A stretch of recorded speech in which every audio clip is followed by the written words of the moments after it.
The challenge with drawing light when using pen and ink is that you have to depict something that is essentially white using black. This is where well-placed lines come into play. My name is Vernon. Welcome to ToonSchool. Many art mediums lend themselves beautifully to the depiction of light. Oils and acrylics have their whites, watercolors have masking fluid, which I totally recommend playing with, and digital media offer a plethora of brushes, layers, fills and filters to get the job done. When using traditional mediums such as pen and ink, the artist utilizes line and line work to create the perception or the illusion of luminosity. These lines convey a lot of information about the light source itself, as well as the kind of light being emitted. And by varying line length, shape and color, the artist can depict anything from a soft glow to a blinding light. The lexicon of Comicana uses the term solrads, which I imagine is probably a play on solar radiation, to describe the lines used in comic art to show that a subject is radiating light. Their example, the lines applied around a circle when drawing a picture of the sun, something we've been doing since we were old enough to grab a crayon, but now that we are artists, we bring the word variation into the mix.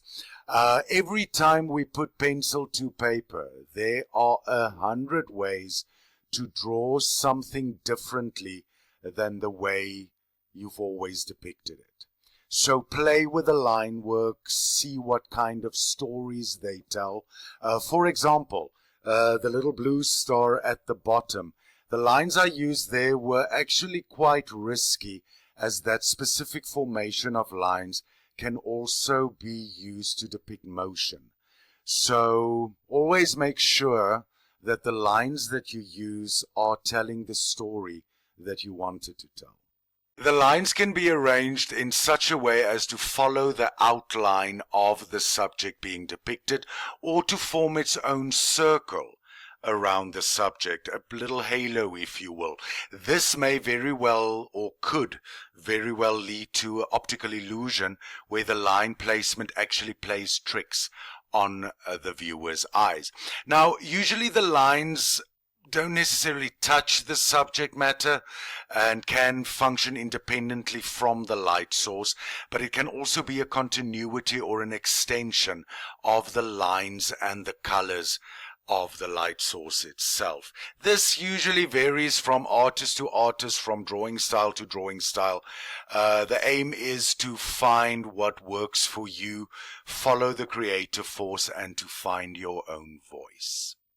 As far as color application is concerned, light is normally depicted in white, as white is often associated with brightness, light intensity, and extreme heat.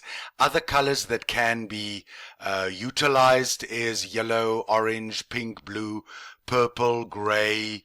I may be pushing it with a gray, and tints, tones, and shades thereof. A tint, of course, is when you mix your color with white. A shade is when you mix your color with black, and a tone is when you mix your color with gray. So black and white together.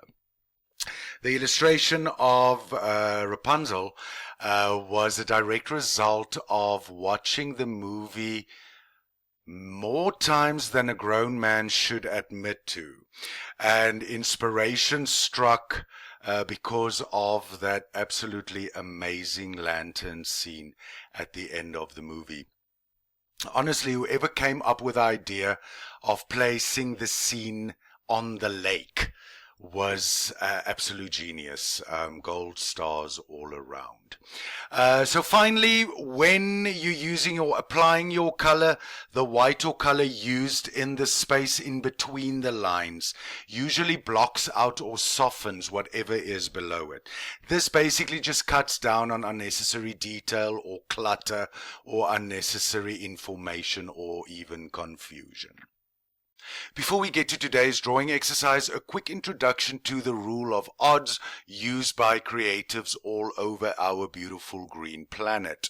The rule of odds suggests that an odd number of subjects in a composition is more interesting than an even number, as an even number may produce symmetry which can appear less natural. So I'm not saying start counting the lines and elements in your composition, but maybe it's not a bad time to start counting the lines and elements in your composition. Your project for today: create an artwork depicting light in any of the following ways. Your first project, Lumos versus Lumos Maxima. A little bit of a Harry Potter reference there for you. This is pretty much an experiment. Experiment with different kinds of line length, different kinds of line placement to depict different kinds of light and light intensity. You can have anything from a soft glow, a bright, confident light, a blazing light, a weak, dodgy light. I'm not entirely certain how that would go yet, but it's doable. For example, a magic wand at different strengths. Green Lantern's ring versus Green Lantern's lantern. How would the size of the object or the light source influence light use or line use? And then candlelight versus firelight. Anything you can come up with, really. The second one is a light in dark places.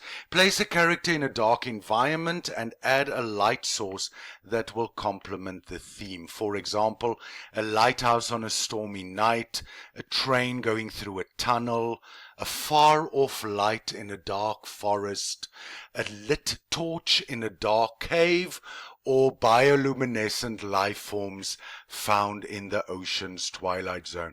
Honestly, we really just did this week.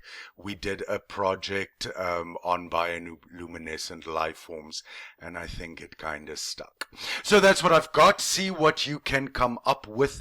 If you've drawn something that you feel particularly proud of, and you feel like you can do with a little bit of bragging, post it on Instagram and be sure to tag ToonSchool. I would love to see what you came up with. That brings us to the inevitable end of today's video. The next video on this subject will address how to draw reflection on flat surfaces. Riveting stuff. Go out, explore your passions, live creatively in very many directions, and may the creative force be with you.